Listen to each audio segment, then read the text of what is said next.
Oke guys, welcome back to Seidonghua Animasi dalam pembahasan alur cerita prediksi alias spoiler BTTH Season 5 episode ke-115. Seperti biasa kita review dulu cerita di episode sebelumnya, di mana Soyan telah mengalahkan Tianse menggunakan perubahan tiga api misterius dan teratai api amarah Buddha, namun hampir saja terancam harus menghadapi seorang ahli Douzun dari Aula Jiwa yang bernama King Hai. Andai saja Xiao Yixian tidak datang tepat waktu, tapi bahkan dengan datangnya Xiao Yixian belum cukup untuk menyelesaikan masalah karena kepala lembah sungai es yang bernama Bing He memutuskan untuk turun tangan sendiri, di mana kekuatan Bing He ini cukup untuk menepuk Tian Huo dan Xiao Yixian secara bersamaan. Di momen-momen yang mencekam itulah datang gerombolan Douzun kuat yang dipimpin oleh Gu Suner yang begitu Xiao Yan rindukan dan siap sedia membantai siapapun yang berani melukai kekasih tercinta. Gimana cerita selanjutnya? Langsung aja kita gaskan bosku. Soyan yang tidak sanggup menahan frustasi dan kerinduan dalam hatinya langsung merengkuh keindahan di hadapannya dalam pelukan, membuat Suner sendiri juga terkejut dengan kemerahan cerah terbang di wajahnya. Mata dua tetua berpakaian hitam yang sebelumnya menyelamatkan Soyan mengungkapkan tatapan tajam saat melihat Xiao Yan memeluk nona muda mereka,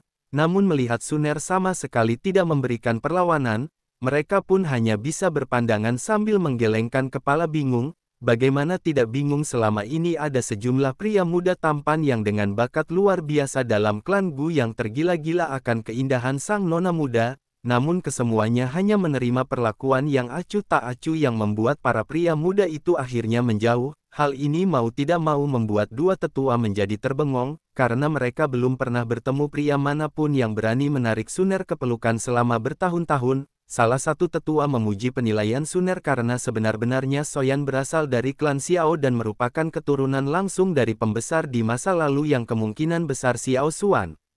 Meskipun demikian, masih bukan perkara mudah untuk mendapatkan penerimaan dari klan Gu karena berbeda dengan klan Xiao yang sudah tidak jelas garis keturunannya, klan Gu merawat garis klan kunonya dengan begitu sempurna selama hampir 1000 tahun. Sementara Soyan pelukan sama Suner dan dua tetua Gu ngegibah kayak emak-emak, Tian Huo dan Xiao Yixian masih menunjukkan kebingungan ketika sekelompok ahli kuat ini datang.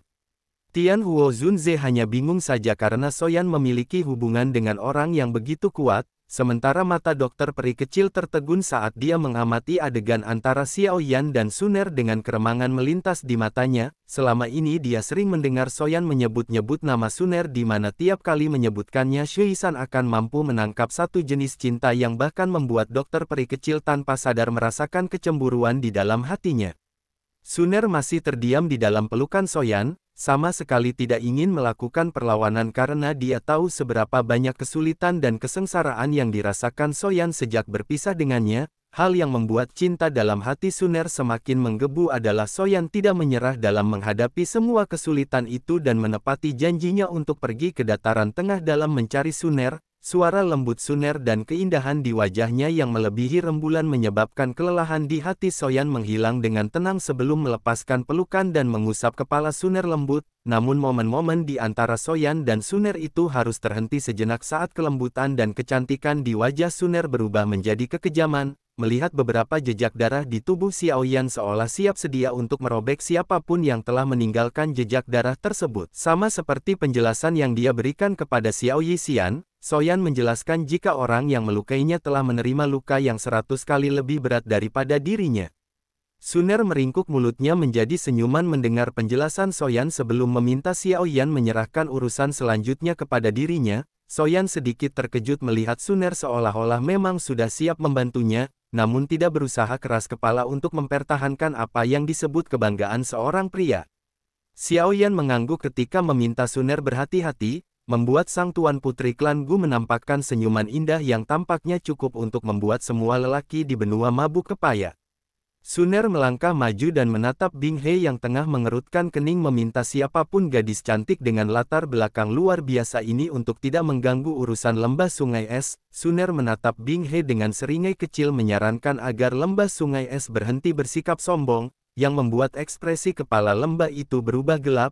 Bing He menjelaskan jika dia hanya menginginkan Xiao Yixian, jadi Bing He tidak memiliki masalah kalau Suner hendak membawa Soyan pergi. Mata cerah Suner menyapu dokter peri kecil ketika dia mendengar ini, membuat tatapan kedua gadis cantik itu berinteraksi di udara dan meninggalkan jejak perasaan aneh yang tidak diketahui di kedua mata mereka. King Hai buru-buru meminta Bing He untuk turut menangkap Soyan, membuat Bing He tenggelam dan meminta aula jiwa untuk menangkapnya sendiri. Nah, baru ketika dua orang ini berdebat, Suner dengan mengangkat tangannya sebelum dengan tegas memerintahkan baik lembah sungai es maupun aula jiwa membawa semua pasukannya pergi dari kota Ye dalam 1 menit. Ekspresi Bing He dan King Hai menjadi sangat jelek ketika mendengar kata-kata Suner, karena bagaimanapun faksi yang mereka wakili bukanlah faksi biasa, terutama Hall of Soul di belakang King Hai. Meskipun kedua tetua yang dibawa Suner memiliki kekuatan luar biasa, mereka masih belum cukup untuk memaksa Bing He dan King Hai tunduk terhadap apapun yang dikatakan Suner.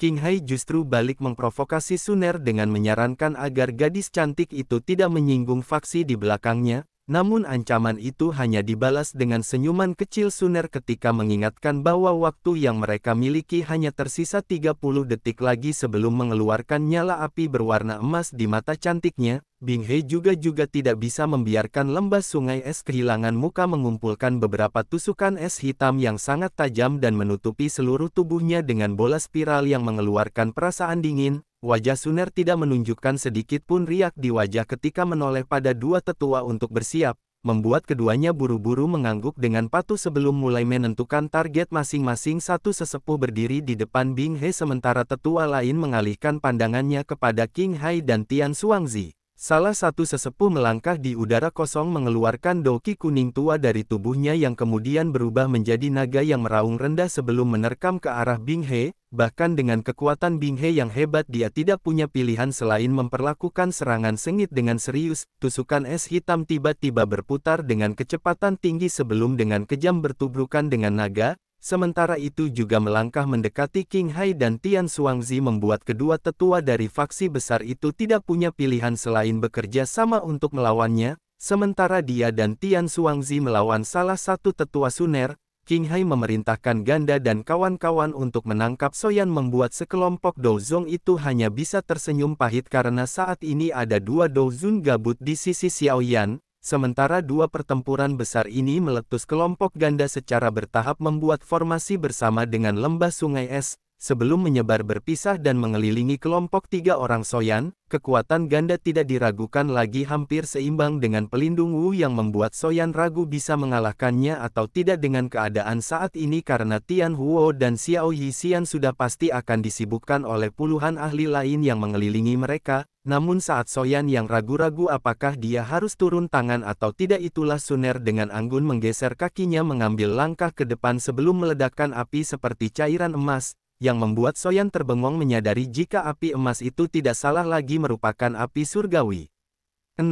Mata Soyan menatap penuh kejutan ke arah api berwarna keemasan, karena api emas itu membuat api teratai hatinya merasa takut pada api surgawi untuk pertama kalinya. Dengan kondisi ini Soyan yakin jika api emas Suner berada di jajaran 10 besar peringkat api surgawi, di mana dalam 10 besar itu hanya ada 2 api berwarna emas, yaitu 9 api leluhur emas di peringkat 7 dan api kaisar emas pembakaran di peringkat keempat. Api berwarna emas mengalir di sekitar jari Suner, dengan gesit senyuman tipis terungkap di wajahnya yang elegan, dan melihat pasukan lawan mulai bergerak. Pilar doki yang sangat besar memotong langit dan merangsek ke arah Soyan, membuat Suner meniup api emas di tangannya, mengubahnya menjadi penghalang api emas yang menyelimuti tubuhnya, dan pasukan aula jiwa hanya bisa menunjukkan ekspresi kesal melihat semua serangannya hancur ketika menyentuh penghalang api Suner. Apalagi beberapa saat kemudian penghalang api emas itu meledak dan berubah menjadi lebih dari selusin lampu api.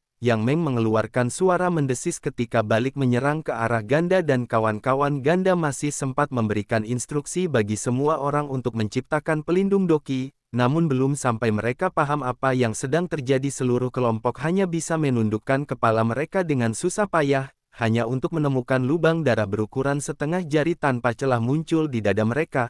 kekuatan hidup di dalam tubuh para ahli aula jiwa dan lembah sungai es dengan cepat menghilang, tubuh mereka bergoyang dan akhirnya jatuh membentur tanah dengan begitu kejam. Ganda dan beberapa orang lainnya masih bisa selamat dari penghakiman api surgawi Suner, akhirnya lari tunggang langgang karena mereka paham jika wanita muda berpakaian hijau ini bahkan lebih menakutkan daripada pria di sampingnya. Suner sedikit melebarkan mulut kecilnya setelah secara acak mengalahkan kelompok ganda sebelum menelan api berwarna keemasan yang menakutkan ke dalam tubuhnya, dan menoleh untuk melihat-lihat wajah Soyan yang tertegun menatapnya. Suner tersenyum lembut melihat keterkejutan Soyan, mengatakan jika dia memiliki kekuatan sebesar ini karena mengandalkan garis keturunan leluhur, di mana bahkan 10 Suner pun tidak bisa dibandingkan dengan Soyan yang menjadi kuat dengan mengandalkan kekuatannya sendiri. Kedua tetua itu sekali lagi saling berpandangan, melepaskan cinta dalam tatapan mereka bahkan seolah dunia milik mereka berdua, dan yang lain cuma mengontrak sebelum menyadarkan diri dan memutuskan untuk menghilangkan ki dingin yang menyelimuti kota.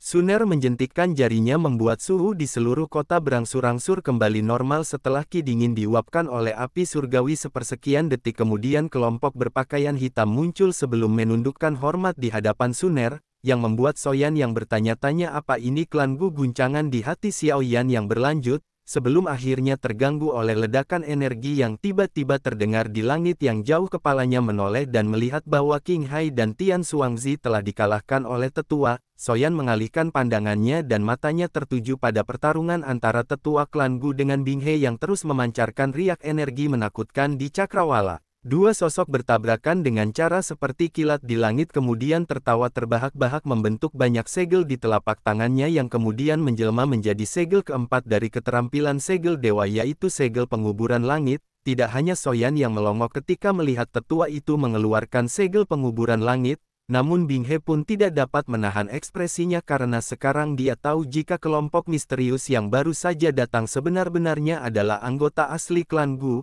Fakta ini membuat ekspresi Bing He berubah menjadi sedikit hijau, karena pada saat ini dia mengerti bahwa kata-kata yang diucapkan Suner ketika pertama kali muncul bukanlah ancaman kosong. Dengan kekuatan yang tak terduga dari klan Gu menghancurkan lembah sungai es bukanlah tugas yang mustahil, namun nasi sudah menjadi bubur. Bing He hanya bisa mengatupkan giginya rapat-rapat sebelum melepaskan pembekuan telapak langit dengan kekuatan zone es-nya.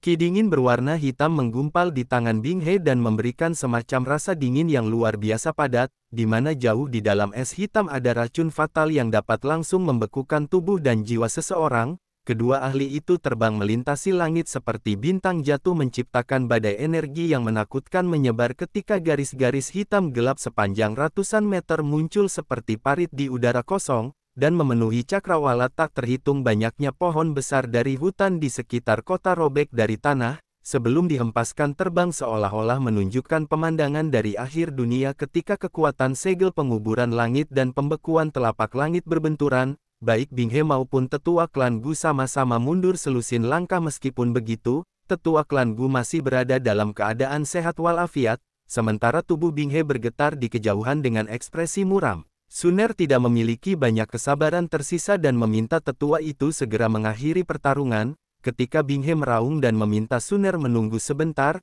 tanpa pikir panjang Bing He meminta Tian Xuangzi untuk kembali sebelum meminta maaf atas masalah yang ditimbulkan oleh lembah sungai es. Dengan menekan harga dirinya dalam-dalam, Bing He meminta pengampunan Suner dan berjanji tidak akan berurusan lagi dengan Soyan maupun tubuh beracun di sisinya.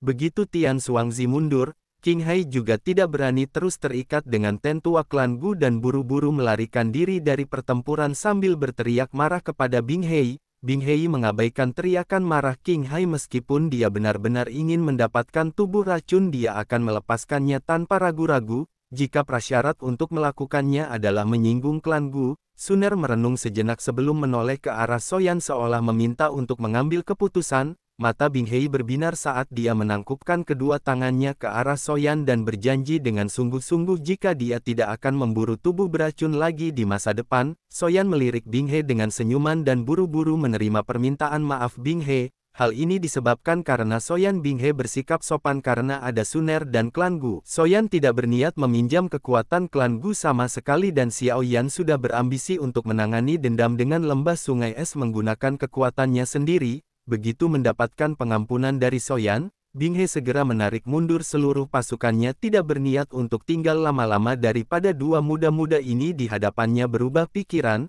Sementara lembah sungai es telah pergi, dua tetua klan Gu muncul di depan King Hai yang sudah hampir kabur dan mencengkram kedua pundaknya. Tubuh King Hai benar-benar disegel oleh kedua tetua, membuat tetua Aula Jiwa itu meraung marah dan mengancam jika mereka tidak akan selamat dari penghakiman Aula Jiwa jika berani bertindak macam-macam kepadanya. Namun tanpa memikirkan perkataan King Hai sama sekali, Soyan melayang dan mendekatinya, mengatakan bahkan jika dia tidak melakukan apapun kepada King Hai, Aula Jiwa juga tidak akan pernah melepaskannya. Baru setelah itu Soyan meminta bantuan kedua tetua klan Gu menyegel King Hai, membuat ekspresi King Hai menjadi ganas ketika mengeluarkan tawa dingin dan berusaha menghancurkan tubuhnya sendiri. Kedua tetua klan Gu itu pun tidak bisa melakukan apapun ketika melihat kabut darah menguar dari tubuh King Hai, memahami jika ini adalah teknik penghancuran diri unik yang dimiliki oleh Aula Jiwa. Daging King Hai meledak dan energi ledakan yang menakutkan itu menciptakan badai di langit kota Ye. Tian Huo hanya bisa menggeleng melihat King Hai menghancurkan tubuhnya, karena jika hanya tubuh fisik saja yang hancur, Aula Jiwa tetap bisa membuatkan tubuh baru. Bagi tetua Douzun itu, kapanpun tubuh spiritualnya kembali ke Aula Jiwa. Namun Suner buru-buru tersenyum saat Xiao Yan menghela napas pasrah sebelum mengatakan jika dia tidak akan membiarkan tubuh spiritual King Hai melarikan diri. Api berwarna emas bertahan di tangannya saat dengan kejam diluncurkan ke arah kosong, membuat ruang beriak dan membentuk celah spasial seukuran telapak tangan. Tangan Suner meringkuk saat garis spasial muncul, melonjakkan kekuatan hisap dari tangannya dan menarik secara paksa sesosok tubuh spiritual ilusi dari sana. Tubuh ilusi King Hai meraung marah kepada Suner yang hanya dibalas dengan senyuman tipis ketika melingkarkan api emas di tubuh tetua Aula Jiwa itu, sebelum menyerahkannya kepada Soyan. Xiao Yan menerima tubuh spiritual King Hai dengan senang hati sebelum menyelimutinya dengan api hati yang jatuh, dan menyegelnya dalam botol giok. Soyan membungkukkan tubuhnya di hadapan dua tetua klan Gu, membuat kedua tetua klan Gu buru-buru memintanya untuk naik, karena mereka hanya melakukan perintah nona muda klan. Ekspresi Suner langsung berubah merah saat kedua tetua klan menceritakan bagaimana dia mengabaikan perselisihan dalam klan dan malah menarik keluar dua tetua secara paksa dari alam Gu. Setelah mendengar kekasih hati kecilnya dalam masalah, kedua tetua tidak pernah mengharapkan dewi muda yang biasanya seperti gunung es untuk mengungkapkan perasaan seperti gadis kecil di depan orang yang bernama Soyan ini. Kalau sampai masalah ini tersebar ke alam Gu, maka dapat dipastikan akan ada banyak penggemar rahasia Suner yang terbang keluar untuk memburu Soyan. Xiao Yan tersenyum kecil melihat bagaimana gadis yang seperti teratai suci itu masih begitu tulus merawat perasaan manis di antara mereka. Tangan Soyan mengusap kepalanya yang masih agak pusing sebagai efek perubahan teratai ketiga api misterius, sebelum kemudian mengalihkan pandangannya dan menatap Xiao Yan yang sejak Suner datang sama sekali tidak mengatakan apapun. Soyan dengan lembut terbatuk sebelum memperkenalkan kedua gadis cantik itu, membuat keduanya sama-sama maju dan mengulurkan tangan untuk berjabat tangan. Namun senyumnya yang muncul di wajah Soyan tiba-tiba menegang setelah melihat kedua tangan berjabat mengeluarkan aliran doki padat, menunjukkan betapa kedua wanita luar biasa ini telah memulai pertempuran naluriah yang tidak bisa dijelaskan sejak pertemuan pertama mereka. Waduh, gila banget sih bosku, baku hantam enggak tuh, dua gadis memperebutkan Xiao Yan. Apakah Xiao Yan dan Suner benar-benar akan bercekcok karena rebutan Xiao Yan? Apakah yang akan dilakukan Soyan dan Suner setelah sekian tahun tidak bertemu? Aduh, jadi makin penasaran ya, apa jadinya kalau Suner ketemu sama Ratu Medusa yang cantik nan menggoda yang malah udah hamil duluan? Lanjut GK nih.